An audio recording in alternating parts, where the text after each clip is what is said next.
সুপ্ৰভাত মৰমৰ ছাত্ৰ ছাত্ৰীসকল পোনপ্ৰথমে মই মোৰ ইউটিউব চেনেল KB আছামিজলৈ তোমালোক সকলোকে স্বাগতম জনাইছোঁ। আজি মই তোমালোকক এভাৰেষ্টৰ সপোন আৰু বিভীষিকাৰ দ্বিতীয় পাৰ্টটি দিবলৈ ওলাইছোঁ। প্ৰথম ভিডিঅ'টিত মই তাৰ আগৰ অংশটি বৰ্ণনা দিছোঁ। এতিয়া মই পিছৰখিনিৰ বৰ্ণনা দাঙি ধৰিম। তোমালোকক মই এইবাৰ তোমালোকৰ যিখিনি নোটছ সেইখিনি মই PDF ফাইল কৰি নিদিওঁ, কাৰণ তোমালোকে ভিডিঅ'টো নোচোৱা, যাৰ ফলত তোমালোকে একেবাৰে কথাবোৰ জ্ঞান নোহোৱাকৈ তোমালোকে উত্তৰখিনি লিখি পেলোৱা, যাৰ ফলত তোমালোকৰ অল্পবিদ্যা ভয়ংকৰীৰ দৰে ঘটনা সংঘটিত হ'ব ধৰিছে। গতিকে তোমালোকে কথাখিনি জানিবৰ বাবে ভিডিঅ'টি সম্পূৰ্ণকৈ চোৱা, আৰু মই তোমালোকক নোটছসমূহ কৈ দিছোঁ, বুজাই দিছোঁ, আৰু তোমালোকে তাতেই তাৰ পৰাই উত্তৰবিলাকৰ পৰা প'জ কৰি পেলাই তোমালোকে উত্তৰসমূহ লিখি ল'বা। আজি উত্তৰৰ একাংশ দিম, পিছৰ অংশ মই থাৰ্ড পাৰ্টটোত দিম। মৰমৰ ছাত্ৰ ছাত্ৰীসকল, আমি আগৰ ভিডিঅ'টোত পাঠটোৰ আগৰ অংশটো বৰ্ণনা মই দিছোঁ। এতিয়া পিছৰ অংশটোলৈ আহোঁ। তোমালোকে 94 পেজ উলিয়াই লোৱা। তাতে আমি কৈছিলোঁ যে যেতিয়া প্ৰণয় বৰদলৈসহ তেওঁলোকৰ দলটোৱে যেতিয়া এভাৰেষ্টৰ আৰোহণৰ কাৰণে প্ৰাথমিক প্ৰশিক্ষণৰ কাৰণে তেওঁলোকে খুম্বু আইচফললৈ গৈছিল, তেতিয়া তেওঁলোকে তাতে এটা বিচিত্ৰ অভিজ্ঞতা তেওঁলোকৰ হৈছিল, বৰ ভয়ানক অভিজ্ঞতা। আৰু সেই অভিজ্ঞতা হৈছিল এয়া যে তাতে এটা ডাঙৰ এটা ভূমিকম্প হৈছিল। সেইখিনি সময়ত ৰিক্টাৰ স্কেল 8.2 আছিল, আৰু সেই প্ৰাবল্য ভূমিকম্পই পাহাৰবোৰ জোকাৰি দিয়াৰ ফলত কি হৈছিল, গোটেই পৰিৱেশটো তাত কি হৈছিল, সম্পূৰ্ণ সলনি হৈ গৈছিল। চাৰিওফালে থকা পৰ্বতবোৰৰ পৰা কি হৈছিল, সৃষ্টি হৈছিল এভালেঞ্চৰ, আৰু সেই এভালেঞ্চবোৰ এফালে লিখকে কৈছে যে বৰ ধুনীয়া দৃশ্য, যে তাৰ পৰা বগা বগা যিবিলাক বৰফ সেইবিলাক তললৈ সৰি পৰা দৃশ্যটো এফালে চাবলৈ ভাল লগাও দৃশ্য, কিন্তু জীৱন মৰণ আৰু সংকটৰ সময় হৈ পৰিছিল সেইখিনি সময়ত। তাৰপিছৰ পৰা চোৱা, আৰু সৃষ্টি কৰিছিল কেইবাটাও এভালেঞ্চৰ। সেইবোৰ চাই থাকোঁতেই হঠাৎ শুনিলোঁ আটাইতকৈ ভয়ংকৰ বিস্ফোৰণৰ এক প্ৰচণ্ড গৰ্জন। সেইখিনি সময়তে তেওঁলোকে শুনা পালে, চাই থাকোঁতে তেওঁলোকে দেখা পালে এটা ডাঙৰ ভয়ংকৰ এটা বিস্ফোৰণ হ'ল। পিছলৈ ঘূৰি চাই দেখোঁ বেছ কেম্পৰ পৰা প্ৰায় 2-3 কিলোমিটাৰমান নিলগত থকা পুমৰী শিখৰৰ পৰা বাগৰি পৰিছে এক বিশাল বৰফখণ্ড।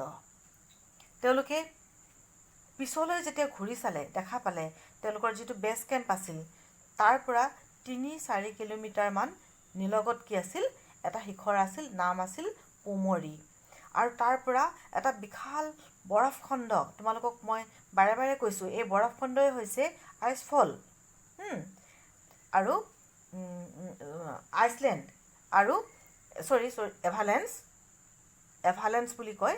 আৰু এই এভালেঞ্চে কি আছিল, পুমৰী শিখৰৰ পৰা এভালেঞ্চ কি হৈছিল, ডাঙৰ এটা এভালেঞ্চ কি হৈছিল, নামি তললৈ সৰি পৰিছে।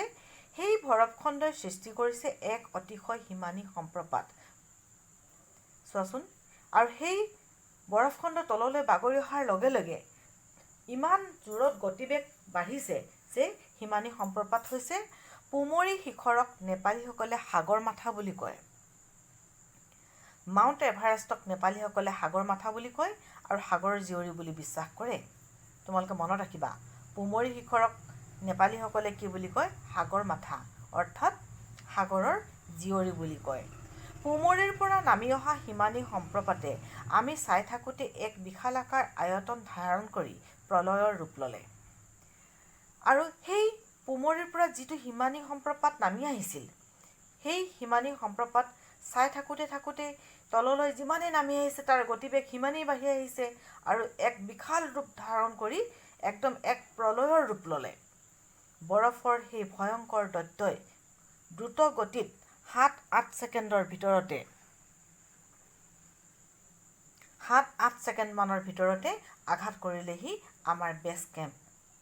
আৰু সেই সময় একদম নল'লেই সেই বৰফৰ যিটো দৈত্য, সেই দৈত্যই যেন কি কৰিলে, 7-8 ছেকেণ্ডৰ মানৰ ভিতৰতে আহি পেলাই কি কৰিলে তেওঁলোকে য'ত বেছ কেম্প আছিল য'ত তেওঁলোকে থাকিছিল তাত আহি পেলাই কি কৰিলে আঘাত কৰিলে বেছ কেম্পত থকা আমাৰ টেণ্টসমূহ হিমানী সম্প্ৰপাতৰ প্ৰচণ্ড খুন্দাত কাগজৰ দৰে বহু দূৰলৈ উৰি যোৱা প্ৰত্যক্ষ কৰিলোঁ বৰ ভয়ানক দৃশ্য আৰু তেওঁলোকৰ সন্মুখৰ পৰা দেখা পালে যে তেওঁলোকৰ যিবিলাক টেণ্ট আছিলে সেই টেণ্টসমূহ হিমানী সম্প্ৰপাতৰ যিটো বৰফৰ খুন্দা সেই বৰফৰ খুন্দাই কি কৰিলে তেওঁলোকক যেন কাগজৰহে যেন কি হ'ল এখন কাগজহে উৰুৱাই নিছে আৰু তেওঁলোকৰ টেণ্টবিলাক কি কৰিলে বহুত দূৰলৈ উটুৱাই লৈ গ'ল সেই সময়ত আমাৰ কৰিব লগা একো নাছিল বা আমি কৰিব পৰা একোৱেই নাছিল তেওঁলোকে কৰিবই বাকী তেওঁলোকৰ হাতত সেইখিনি সময়ত একোৱেই নাছিল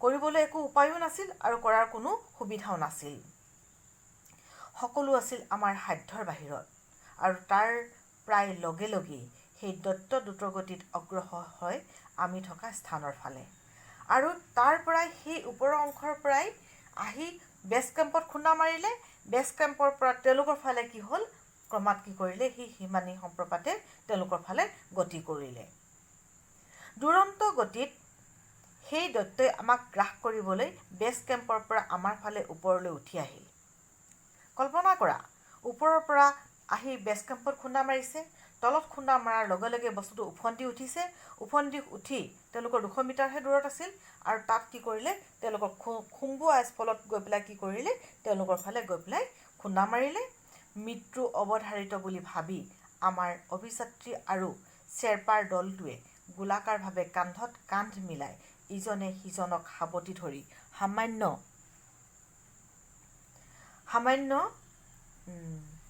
ইজনে সিজনক সাৱটি ধৰি আঁঠুত সামান্য ভাঁজ কৰি লৈ অলপ চাপৰি এভালেঞ্চ পজিশ্যন বা হিম শৃংখলনৰ সাৱধানতা লওঁ এইখিনি সময়ত কি কৰে তেওঁলোকক এইখিনি প্ৰশিক্ষণ দিয়া থাকে যেতিয়া এনেকুৱা ধৰণৰ পৰিস্থিতিৰ মুখামুখি হয় তেতিয়া এজন হ'লে কি কৰিব উৰুৱাই লৈ যাব গতিকে তেওঁলোকে কি কৰিলে গোটেই যিমানখিনি অভিযাত্ৰী আছিল তেওঁলোকৰ গ্ৰুপটোত আৰু তেওঁলোকৰ শ্বেৰপা সকলোৱে কি কৰিলে ইজনে সিজনৰ হাতে হাতে কান্ধত কান্ধ মিলালে আৰু কি কৰিলে আঁঠুত সামান্য ভাঁজ কৰি লৈ চাপৰি অলপ জোৰ দি পেলাই তেওঁলোকে এটা মানে গোলাকৃতিৰে তেওঁলোকে কি কৰিলে এটা পজিশ্যন ল'লে আৰু যাতে তেওঁলোকক খুন্দা মাৰিলেও যাতে সাৱধান পটককৈ কি কৰিব নোৱাৰে উটুৱাই লৈ যাব নোৱাৰে আমি এনে কৰাৰ কাৰণটো আছিল বৰফৰ সেই দৈত্য যাতে আমাক গ্ৰাস কৰি উৰুৱাই নিব নোৱাৰে চোৱা মই তোমালোকক কৈছোঁ এই কথাটো যে তেওঁলোকৰ উদ্দেশ্য আছিল যাতে বৰফৰ এই দৈত্যটোৱে যাতে কি কৰিব নোৱাৰে তেওঁলোকক গ্ৰাস কৰিব নোৱাৰে তেওঁলোকক পুতি পেলাবও নোৱাৰে বা উটুৱাই লৈ যাবও নোৱাৰে কিবা প্ৰতিক্ৰিয়া প্ৰকাশ কৰাৰ পূৰ্বেই আমি সোমাই পৰিলোঁ এভালেঞ্চৰ গ্ৰাসত তেওঁলোকে সেই পজিশ্যনত থাকোঁতে তাৰ পৰা তেওঁলোকে কিবা এটা ভাবি পোৱাৰ আগতেই তেওঁলোকে কি হ'ল তেওঁলোকক সেই এভালেঞ্চটোৱে কি কৰিলে তেওঁলোকক পুতি পেলালে আৰু মূৰৰ ওপৰেদি পাৰ হৈ যোৱা সেই দৈত্যই আমাক হেঁচা মাৰি ধৰে বৰ ৰোমাঞ্চকৰ আৰু বৰ ভয়ানক নহয়নে বাৰু আৰু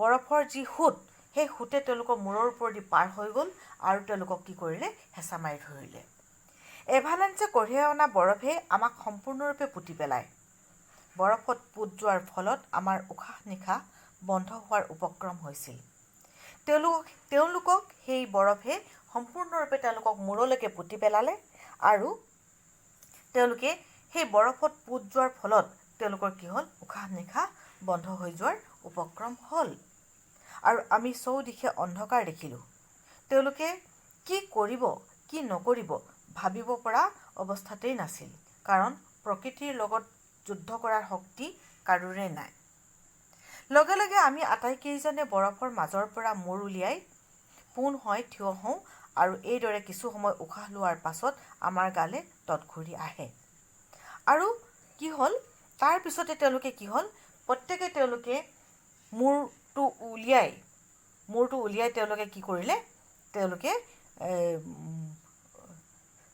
পোন হৈ থিয় হ'ল আৰু তাৰপিছত তেওঁলোকে কি হ'ল, উশাহ ল'লে দীঘলকৈ। উশাহ লোৱাৰ পিছত তেওঁলোকৰ কি হ'ল, গাত হুঁচ আহিল। তেনেকৈ ভয় শংকাৰ মাজত কেইটামান মুহূৰ্ত পাৰ কৰাৰ পিছতহে আমি ইজনে সিজনলৈ চাওঁ। আৰু তেতিয়াই তেওঁলোকে কি কৰিলে, সেই ভয় শংকা তেওঁলোকৰ তেনে মুহূৰ্তত থকাৰ পাছত তেওঁলোকে কি হ'ল, তেওঁলোকৰ গাত যেতিয়া হুঁচ আহিল, তেওঁলোকে ইজনে সিজনক চালে যে ইজন বাচি আছেনে নাই, সিজন আছেনে নাই। সকলোকে সুকলমে দেখা পাই আমি আটাইয়ে স্বস্তিৰ নিশ্বাস পেলাওঁ। তেওঁলোকে কি হ'ল, যেতিয়া দেখিলে যে গোটেই গ্ৰুপটোৰ 9জনেই যেতিয়া সকলো সুৰক্ষিত হৈ আছে, তেতিয়া তেওঁলোকে কি হ'ল, শান্তি দীঘলকৈ উশাহ ল'লে। সৌভাগ্যক্ৰমে বেছ কেম্পৰ পৰা আমি থকা স্থান প্ৰায় 100 মিটাৰমান উচ্চতাত হোৱাৰ বাবে ওপৰলৈ ধাৱমান হোৱা এই হিমানী সম্প্ৰপাতৰ গতি হ্ৰাস হৈ আমাক অতিক্ৰম কৰাৰ পিছতেই সেই দৈত্যৰ শক্তি নোহোৱা হৈ পৰে। আমাক কৈছে যে এটাই কথা ভাল আছিল, যেতিয়া তোমালোকক কৈছোঁ আমি, পুমৰী শিখৰৰ পৰা যেতিয়া সি তললৈ যেতিয়া পঢ়ি আহিছিল, সেই বৰফ খণ্ডই আহি বেছ কেম্পত খুন্দা মৰাৰ পিছত, তাৰপিছত যেতিয়া 100 মিটাৰমান ওপৰলৈ যেতিয়া যাব লগা হ'ল, তেতিয়া কি হ'ল, তাৰ জোৰটো, তাৰ যিটো গতিবেগ, সেই গতিবেগ অকণমান যেন কমি গ'ল। আৰু সেই যিটো হিমানী সম্প্ৰপাতৰ যিটো গতি, সি অকণমান হ্ৰাস হোৱাৰ কাৰণে বা তাৰ গতিবেগ অলপ কমি যোৱাৰ বাবে যিটো প্ৰচণ্ড শক্তিৰে তললৈ নামি আহিছিল, সেই শক্তিটো যেন লাহে লাহে নাইকিয়া হৈ গ'ল। দৈত্যৰ গ্ৰাসৰ পৰা মুক্ত হৈ আমাৰ কাপোৰ কানিবোৰৰ পৰা বৰফ জোকাৰি চৌপাশে লক্ষ্য কৰোঁ। বেছ কেম্পৰ ফালে চাই দেখোঁ আমাৰ টেণ্টবোৰ কোনো অস্তিত্ব নাই। তাৰপিছত দেখা গ'ল দৈত্যৰ যিটো গ্ৰাস, সেই গ্ৰাসৰ পৰা তেওঁলোকে কি হ'ল, যেতিয়া মুক্ত হ'ল, দৈত্য মানে বুজি পাইছা নহয়, যিটো এভালেঞ্চে তেওঁলোকক পুতি পেলাইছিলে। আৰু তাৰ পৰা তেওঁলোকে কি কৰিলে, কাপোৰ কানিবোৰ জাৰি জোকাৰি তেওঁলোকে কি হ'ল, চৌপাশে চালে। বেছ কেম্পৰ ফালে চাই দেখোঁ আমাৰ টেণ্টবোৰৰ কোনো অস্তিত্বই নাই। তেওঁলোকৰ য'ত নেকি ৰাতিপুৱা তেওঁলোকে উঠি আহিবলৈ এলাহ কৰিছিলে, বাকী গোটেই দলবিলাকে তেওঁলোকে ওলায়েই নাহিলে। তেওঁলোকেহে মৰণত শৰণ দি কি কৰিছিলে, বতৰৰ প্ৰতিকূলতাৰ পাছতো তেওঁলোকে প্ৰশিক্ষণ ল'বলৈ ওলাই আহিছিলে। আৰু তাত তেওঁলোকে সেইফালে উভতি চাই দেখিলে টেণ্টবিলাক নাই, কোনো অস্তিত্বই নাই। আমি তাত পতা 10টা টেণ্টৰ 3-4টা মানহে স্বস্থানত বৰ্তি আছে, মাত্ৰ 3-4টা মানহে আছে। চোৱাচোন, 10টা টেণ্ট পাতিছিলে, তাৰ ভিতৰত 3-4টা স্থান কি হয়, টেণ্টহে আছে। বাকীবোৰ টেণ্ট ইতিমধ্যে প্ৰচণ্ড গতিত ধাৱমান হিমানী সম্প্ৰপাতে বহু দূৰলৈ উৰুৱাই নি পুতি পেলাইছে। আৰু সেই বাকী যিমানবিলাক টেণ্ট আছে, গোটেইবিলাক টেণ্ট উৰুৱাই নিলে, হিমানী সম্প্ৰপাতে উৰুৱাই নি গোটেইবিলাক ভাঙি চিঙি ক'ত পুতি পেলাইছে ঠিকনা নাই। পুমৰী শিখৰৰ শীৰ্ষভাগৰ পৰা খহি অহা এই বৰফৰ ঢলে আমাৰ মূৰৰ ওপৰ পোৱালৈ প্ৰায় 10 ছেকেণ্ডমান সময় লাগিছিল। তোমালোকে ইমাজিন কৰা, এটা অনুমান কৰা যে পুমৰী শিখৰৰ পৰা আহিলে বেছ কেম্পলৈ, বেছ কেম্পৰ পৰা ওপৰলৈ 100 মিটাৰ উঠি পেলাই খম্বুৱাজ ফল, তেতিয়াহ'লে পুমৰী শিখৰৰ পৰা যেতিয়া খহি আহিছিলে আৰু তেতিয়ালৈকে তেওঁলোকৰ মূৰৰ ওপৰলৈকে যেতিয়া বৰফে তেওঁলোকক পুতি পেলাইছিলে, সময় লৈছিল মাত্ৰ 10 ছেকেণ্ড। ভাবাচোন কথাটো, ইমান কম সময়ত ইমান ডাঙৰ সংঘাত, ইমান ডাঙৰ দুৰ্যোগৰ তেওঁলোক সন্মুখীন হ'ব লগা হৈছিল। ইয়াৰ পৰা অনুমান কৰিব পাৰি কিমান দুৰ্বাৰ গতি আছিল সেই বৰফৰ দৈত্যৰ। তেওঁলোকে অনুমানো প্ৰথমতে কৰিব পৰা নাছিল যে এই 10 ছেকেণ্ডৰ ভিতৰত ইমান ডাঙৰ এটা ঘটনা হ'ব পাৰে আৰু ইয়াৰ গতিবেগ ইমান বেছি ডাঙৰ হ'ব পাৰে বা ইমান বৃদ্ধি হ'ব পাৰে ইয়াৰ গতিবেগ। আমি লগত নিয়া পৰ্বতাৰোহণৰ সা-সামগ্ৰীসমূহ ইতিমধ্যে বৰফত পোত গৈছিল। সেইবোৰ বৰফৰ মাজৰ পৰা বিচাৰি উলিয়াই আমি ধাৱমান হ'লোঁ বেছ কেম্পৰ ফালে। তেওঁ কৈছে যে তেওঁলোকে কি কৰিলে, গোটেই বৰফৰ মাজৰ পৰা যিবিলাক টেণ্টবিলাক পোত খাই আছিল, সেইবিলাক তেওঁলোকে বিচাৰিবলৈ ধৰিলে আৰু এক নতুন জীৱন লাভ কৰাৰ দৰে উপলব্ধি হ'ল। তেওঁলোকে ভাবিবই নোৱাৰে 10 ছেকেণ্ডত যে জীৱনত ইমান উত্থান পতন আনি দিব পাৰে প্ৰকৃতিয়ে। সেই কথা তাত থকা আমাৰ সা-সৰঞ্জামবোৰ উদ্ধাৰ কৰি লৰালৰিকৈ নামি আহিলোঁ বেছ কেম্প অঞ্চললৈ। আহি দেখিলোঁ এক বিধ্বস্ত পৰিৱেশ। তেওঁলোকে কি কৰিলে তাৰ পৰা তেওঁলোকে কি কৰিলে সেই য'ত প্ৰশিক্ষণ কৰি আছিলে তাৰ পৰা তেওঁলোকৰ যিমানবিলাক বয় বস্তু আছিলে গোটেইবিলাক লৈ পটাপট তেওঁলোক নামি আহি পেলাই তেওঁলোকে দেখিলে গোটেইখন বিধ্বস্ত হৈ পৰিছে। সেই অঞ্চলত শিবিৰ পতা দলসমূহৰ টেণ্ট তথা অন্যান্য সামগ্ৰীসমূহ ভাঙি চূৰ্ণীকৃত হৈ চৌদিশে সিঁচৰিত হৈ আছে। কেনেকুৱা ধৰণৰ এটা বিপৰ্যয় কেনেধৰণৰ ঘটনা ভাবাচোন তোমালোকে, যে সেই দলসমূহৰ যিবিলাক টেণ্ট আছিল গোটেই টেণ্টবিলাক ভাঙি চূৰ্ণাকৃতি হৈ য'তে ত'তে পৰি আছে সিঁচৰতি হৈ। বেছ কেম্পলৈ আহি এই দুখজনক পৰিস্থিতিৰ মুখামুখি হ'লোঁ। তেওঁলোকে কল্পনাও কৰিব পৰা নাছিল যিখন ঠাই তেওঁলোকে টেণ্টসমূহ এৰি থৈ গৈছিল, য'ত তেওঁলোকে 22 দিন ধৰি থাকিছিল, তাত তেওঁলোকে এনেধৰণৰ উভতি আহি এনেধৰণৰ এটা পৰিস্থিতিৰ মুখামুখি হ'ব বুলি গম পালোঁ। কেইবাজনো বিদেশী পৰ্বতাৰোহীৰ সৈতে শ্বেৰ্পাৰ মৃত্যু হৈছে। 2টা ভিন্ন অভিযানৰ 2গৰাকী বিদেশী পৰ্বতাৰোহীৰ মৃতদেহ সেই সময়ত পৰি আছে আমাৰ শিবিৰ এলেকাত। চোৱাচোন কিমান দুখ লগা কথা। তেওঁলোকে উভতি আহি দেখা পালে যে তেওঁলোকৰ কেম্প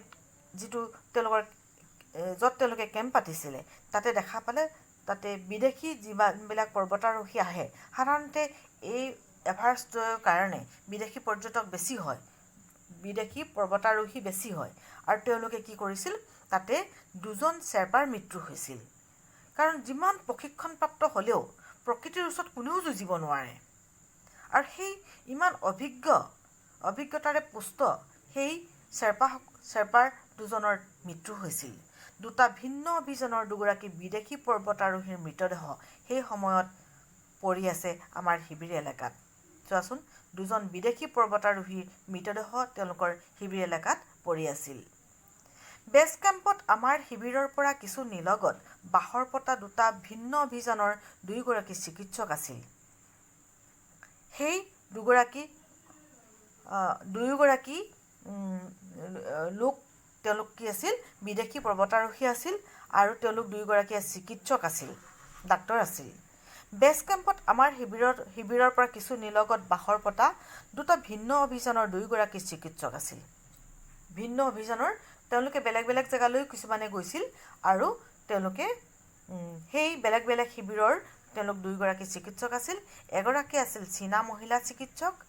তেওঁ স্ন'ফলৰ বাবে টেণ্টৰ ভিতৰত স্লিপিং বেগৰ উমৰ মাজত সোমাই কিতাপ পঢ়াত ব্যস্ত থাকোঁতেই দ্ৰুতবেগী হিমানী সম্প্ৰপাতে টেণ্টসহ তেওঁক উৰুৱাই নিয়ে। তাত এগৰাকী আছিলে চীনা মহিলা চিকিৎসক। আৰু যেতিয়া স্ন'ফল হৈছিলে, স্ন'ফল মানে আছে বৰফৰ বৰষুণ, তেতিয়া সেই বৰফৰ বৰষুণ যেতিয়া ঠাণ্ডা যেতিয়া বাঢ়িছিল তেতিয়া তেওঁ কি কৰিছিল, সেই স্লিপিং বেগ তোমালোকক মই কৈছোঁ নহয়, সেই স্লিপিং বেগৰ ভিতৰত সোমাই পেলাই তেওঁলোকে কি কৰিছিল, ঠাণ্ডাৰ পৰা ৰক্ষা পাইছিল।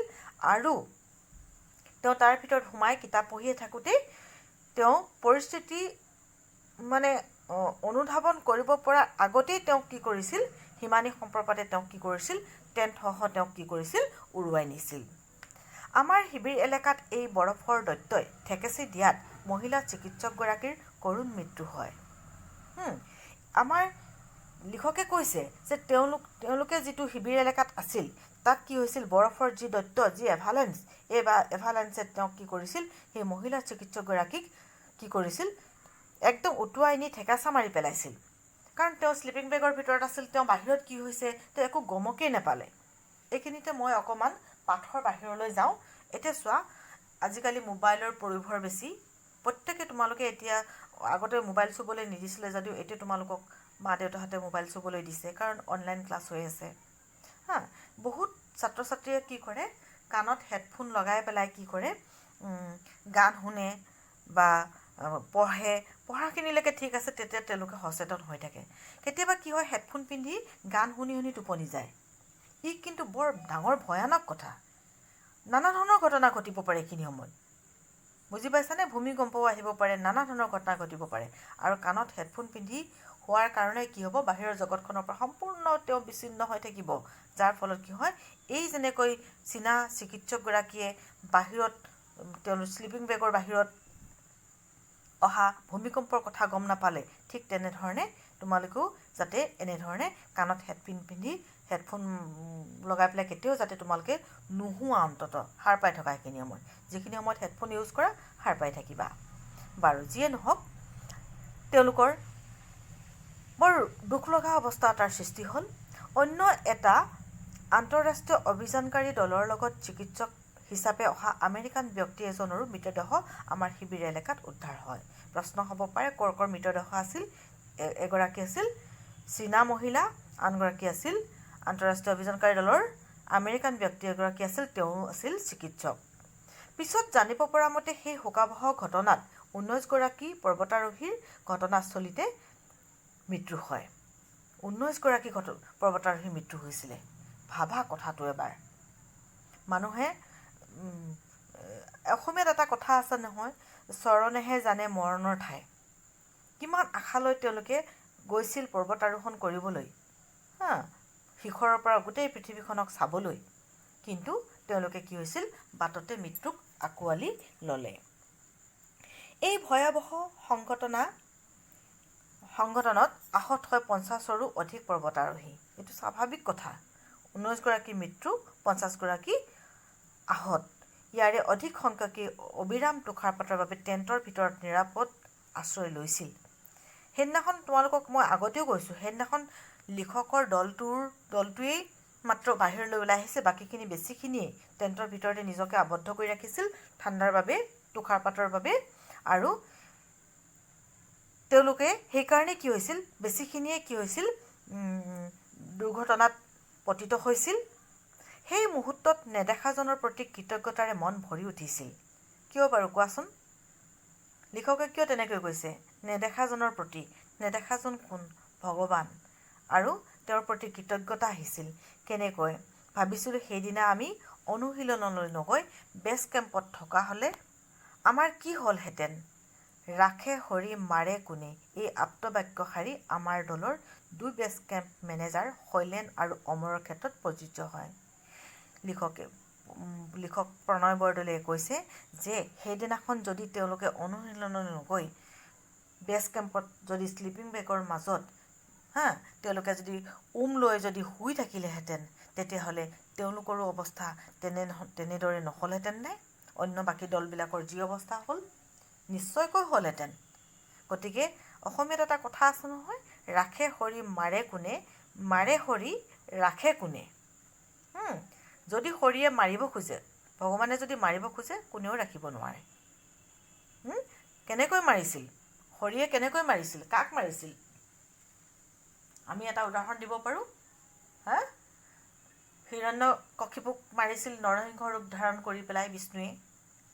হিৰণ্যকশিপুৱেতো বৰ পাইছিল যে তেওঁ অমৰত্ব বৰ, দিনত নহয়, বাহিৰত নহয়, ভিতৰত নহয়, তাৰপিছতে ৰাতি নহয়, দিনত নহয়, তাৰপিছতে জন্তুৰ হাতত নহয়, মানুহৰ হাতত নহয়, সাধাৰণ মৃত্যু নহয়। শেষত ভগৱান বিষ্ণুৱে কি কৰিছিল? নৰসিংহ ৰূপ ধাৰণ কৰি পেলাই তেওঁৰ মৃত্যু আনিছিল।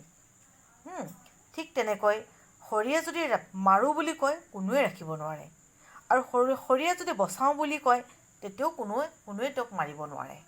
তুমি ভাবাচোন, প্ৰহ্লাদৰ কথা ভাবা। প্ৰহ্লাদক দেউতাকে মাৰিবলৈ কিমান ব্যৱস্থা কৰিছিল। গৰম তেলত দিছিল, জুইৰ মাজলৈ দলিয়াই দিছিল, কিন্তু হৰিয়ে যদি ৰাখোঁ বুলি কয়, কোনেও তেওঁক মাৰিব নোৱাৰে।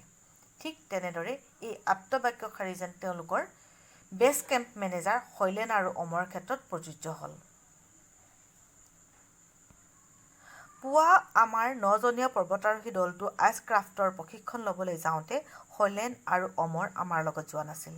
তেওঁলোকে যেতিয়া গৈছিল আইচক্ৰাফ্টত প্ৰশিক্ষণ ল'বলৈ, তেতিয়া তেওঁলোকৰ মাজত অমৰ আৰু শৈলেন যোৱা নাছিল 9জনীয়া দলটোৰ।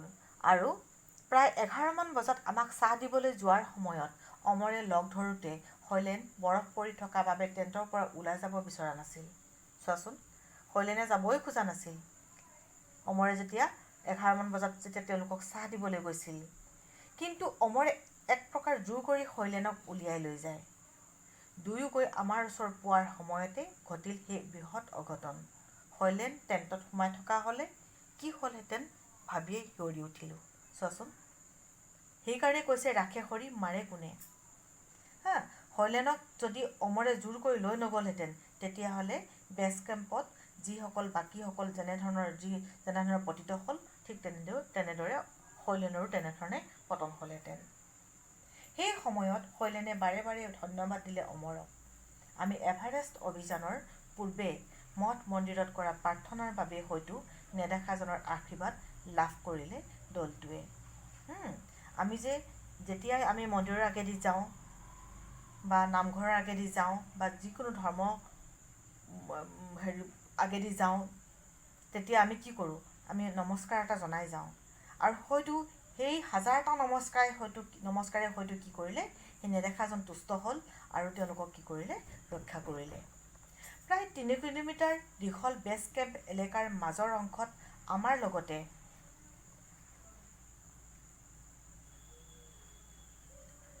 লগতে বেছ কেম্প স্থাপন কৰা প্ৰায়কেইটা দলেই ক্ষতিগ্ৰস্ত হৈছিল।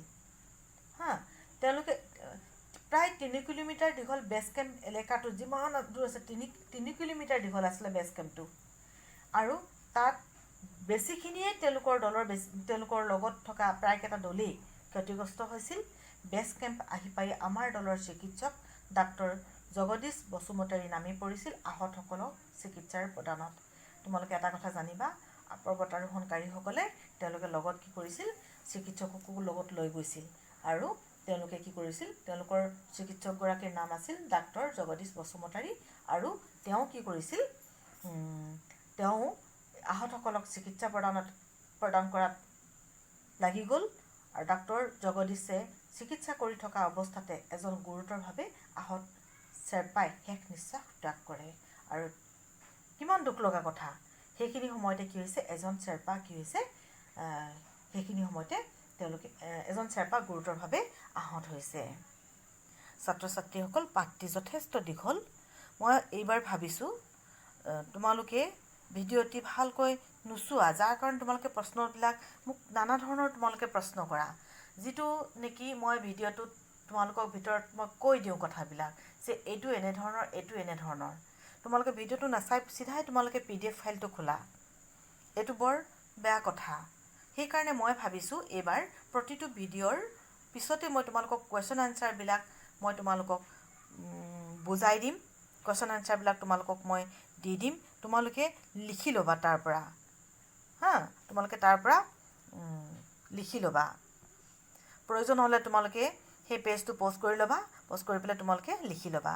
মই বুজাই যাম আৰু তোমালোকে বুজি যাবা। প'ষ্ট কৰি পেলাই তোমালোকে কি কৰিবা? এনচাৰবিলাক লিখি যাবা। তোমালোকে যাতে কোনেও এই কথাটোত আপত্তি নকৰা, মোৰ অনুৰোধ তোমালোকৰ প্ৰতি। যাতে ভিডিঅ'টো সম্পূৰ্ণকৈ চোৱা, বুজা আৰু তোমালোকে প্ৰশ্ন উত্তৰখিনি লিখা। এতিয়া মই আধা প্ৰশ্ন দিম আৰু পিছৰ ভিডিঅ'টিত মই বাকী অংশটো দিম। হ'বনে? ঠিক আছে। এতিয়া আহোঁ প্ৰশ্ন উত্তৰ শিতানলৈ। ছাত্ৰ ছাত্ৰীসকল, এতিয়া আহোঁ প্ৰশ্ন উত্তৰৰ শিতানলৈ। চোৱা, প্ৰথম প্ৰশ্ন, এভাৰেষ্ট আৰোহণ কৰাৰ সময়ত লেখক তথা তেওঁৰ সতীৰ্থই কি পৰিধান কৰিছিল? উত্তৰ হ'ব বতাহ আৰু বৰষুণৰ পানী প্ৰতিৰোধী জেকেট আৰু ট্ৰাউজাৰ। বতাহ আৰু বৰষুণৰ পানী প্ৰতিৰোধী জেকেট আৰু ট্ৰাউজাৰ। পৃথিৱীৰ সৰ্বোচ্চ শৃংগ মাউণ্ট এভাৰেষ্ট সমুদ্ৰপৃষ্ঠৰ পৰা কিমান ফুট উচ্চতাত অৱস্থিত? 29,035 ফুট উচ্চতাত অৱস্থিত। অসম এভাৰেষ্ট অভিযানৰ 9জনীয়া অভিযাত্ৰী দলটিয়ে আৰোহণৰ কৌশল অনুশীলনৰ বাবে ওলাই যোৱা হিমবাহ ক্ষেত্ৰৰ নাম কি আছিল? খুম্বু হিমবাহ ক্ষেত্ৰ। তোমালোকক কৈছোঁ নহয়, খুম্বু হিমবাহ। নেপালীসকলৰ জনবিশ্বাস মতে সাগৰমাথা বা মাউণ্ট এভাৰেষ্টৰ জীয়ৰী বুলি কাক জনা যায়? মই আগৰ বৰ্ণনাটো কৈছোঁ, পুমৰী শিখৰক।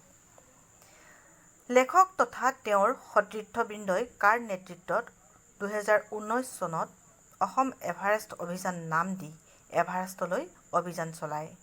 মানস বৰুৱাৰ নেতৃত্বত। খ নম্বৰ চাবা, হিমানী সম্প্ৰপাতৰ প্ৰলয়ংকাৰী ৰূপক প্ৰতিহত কৰি অসম এভাৰেষ্ট অভিযানৰ দলটোৱে নিজকে মৃত্যুপথৰ পৰা উদ্ধাৰ কৰিবলৈ কেনেধৰণৰ কৌশল অৱলম্বন কৰিছিল? হিমানী সম্প্ৰপাতৰ প্ৰলয়ংকাৰী ৰূপক প্ৰতিহত কৰি অসম এভাৰেষ্ট অভিযানৰ দলটোৱে নিজকে মৃত্যুপথৰ পৰা উদ্ধাৰ লাভ কৰিবলৈ সক্ষম হৈছিল। তেওঁলোকে গোলাকাৰভাৱে কান্ধত কান্ধ মিলাই ইজনে সিজনক সাৱটি ধৰি আঁঠুত সামান্য ভৰি ভাঁজ কৰি লৈ অলপ চাপৰি এভালেঞ্চ পজিশ্যন বা হিমশৃংখলনৰ সাৱধানতা লৈছিল, যাতে হিমশৃংখলনৰ সেই ভয়াৱহতাই তেওঁলোকক গ্ৰাস কৰি উৰুৱাই নিব নোৱাৰে। তোমালোকক ইতিমধ্যে মই বৰ্ণনাটোত কৈছোঁ তেওঁলোকে কি কৰিছিল। তেওঁলোকে গোটেই শ্বেৰ্পা আৰু অভিযানকাৰী দলৰ যিমানকেইজন আছে 9জনেই কান্ধত কান্ধ মিলাই তেওঁলোকে কি কৰিছিল, ইজনে সিজনক সাৱটি ধৰিছিল আৰু আঁঠুৰ ভৰিৰ সামান্য ভাঁজ কৰি তেওঁলোকে এভালেঞ্চ পজিশ্যনত তেওঁলোকে হিমশৃংখলনৰ সাৱধানতা অৱলম্বন কৰিছিল। দ্ৰুতবেগী হিমানী সম্প্ৰপাতৰ ওচৰত জীৱনে হাৰ মনা এভাৰেষ্টৰ ভিন্ন অভিযানৰ চিকিৎসক দুগৰাকী কোন কোন ৰাষ্ট্ৰৰ আছিল? এগৰাকী চীনৰ, আনজন আমেৰিকাৰ। খুম্বু আইচফল বুলিলে কি বুজা? বৰ ইম্পৰ্টেণ্ট প্ৰশ্ন। খুম্বু আইচফল হৈছে এক বিপদসংকুল পথ। এই অঞ্চলতেই দুৰ্ঘটনাত পতিত হৈ ভালেসংখ্যক এভাৰেষ্ট অভিযাত্ৰীৰ মৃত্যু হৈছে। সেই স্থানত বৰফৰ নদীখন ভাঙি খণ্ড বিখণ্ড হৈ স্তূপীকৃত বৰফৰ বহু প্ৰাচীৰৰ সৃষ্টি কৰিছে। ইয়াকে খুম্বু আইচফল নামেৰে জনা যায়। কাৰ নেতৃত্বত কোন অঞ্চললৈ ট্ৰেকিং অভিযানত অংশ লওঁতে লেখকৰ মনত এভাৰেষ্ট আৰোহণৰ সপোন ৰূপিত হৈছিল?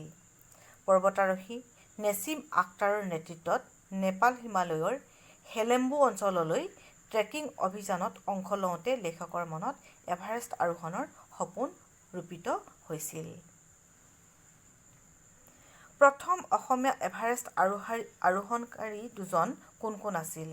প্ৰথম অসমীয়া এভাৰেষ্ট আৰোহণকাৰী দুজন হৈছে তৰুণ শইকীয়া আৰু মনীষ ডেকা।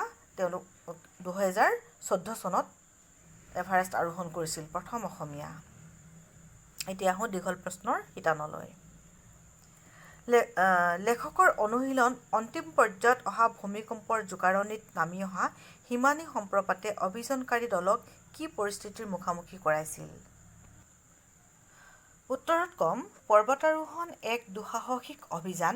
প্ৰতিটো খোজতে সতৰ্ক নহ'লে বিপদ অনিবাৰ্য।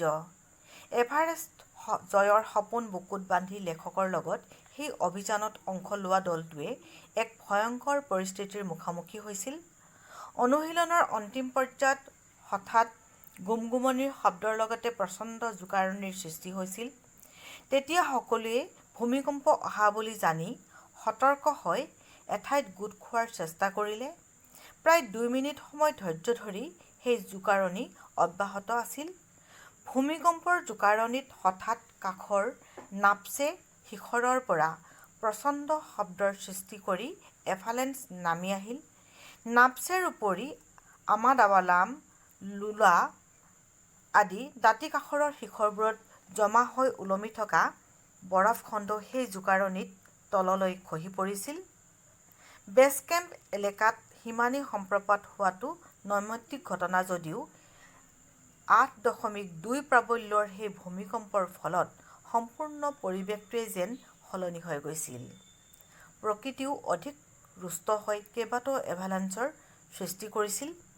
সেই সময়তে আটাইতকৈ ভয়ংকৰ বিস্ফোৰণৰ গৰ্জন কৰি বেছ কেম্পৰ পৰা 2-3 কিলোমিটাৰ মান নিলগত থকা পুমৰী শিখৰৰ পৰা এক বিশাল বৰফখণ্ড বাগৰি পৰিল।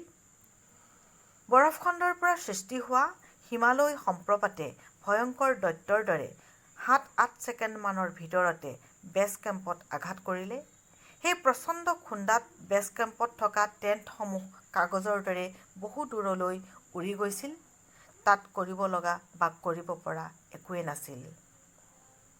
দুৰন্ত গতিত সেই দৈত্যই অভিযানকাৰী দলটোক গ্ৰাস কৰিবলৈ অহা দেখি মৃত্যু অৱধাৰিত বুলি ভাবি দলটোৰ সকলোৱে কান্ধত কান্ধ মিলাই ইজনে সিজনক সাৱটি ধৰি এভালেঞ্চ পজিশ্যন গ্ৰহণ কৰে। এভালাঞ্চে কঢ়িয়াই অনা বৰফে দলটোক সম্পূৰ্ণৰূপে পুতি পেলাইছিল। যদিও সৌভাগ্যক্ৰমে তেওঁলোকে ৰক্ষা পাবলৈ সক্ষম হয়। ছাত্ৰ ছাত্ৰীসকল, আজিলৈ মই ইমানকেইটা কুৱেশ্যন আনচাৰ দিলোঁ। তোমালোকে মই বেলেগকৈ PDF নিদিওঁ, বহুতে আপত্তি কৰে PDF ফাইল নুখোলে ইত্যাদি ইত্যাদি। আৰু তোমালোকে ভিডিঅ'টো সম্পূৰ্ণকৈ নোচোৱাৰ কাৰণে কিছুমান অবাঞ্ছিত প্ৰশ্ন মোক কেতিয়াবা কৰি পেলোৱা। মোৰ তেতিয়া বেয়া লাগে যে ভিডিঅ'টো সম্পূৰ্ণকৈ কিয় নোচোৱা, ভিডিঅ'টো সম্পূৰ্ণকৈ চাবা, বেছি সময়টো নহয়। গতিকে আৰু ভাল ৰিজাল্ট কৰিবলৈ হ'লে, কথা বুজিবলৈ হ'লে অকল প্ৰশ্ন উত্তৰখিনি পঢ়িলে নহয়, কথাখিনি জনাৰো বহুত দৰকাৰ। গতিকে তোমালোকে ভিডিঅ'টি সম্পূৰ্ণকৈ চাবা, তাৰপিছত তোমালোকে এই পিছৰ অংশটো প্ৰশ্ন উত্তৰ যিখিনি শিতান দিছোঁ এইখিনি তোমালোকে প'জ কৰি ল'বা, প'জ কৰি পেলাই কুৱেশ্যন আনচাৰখিনি লিখি পেলাবা। মই বেলেগকৈ আকৌ PDF ফাইল নিদিওঁ বুলি ভাবিছোঁ।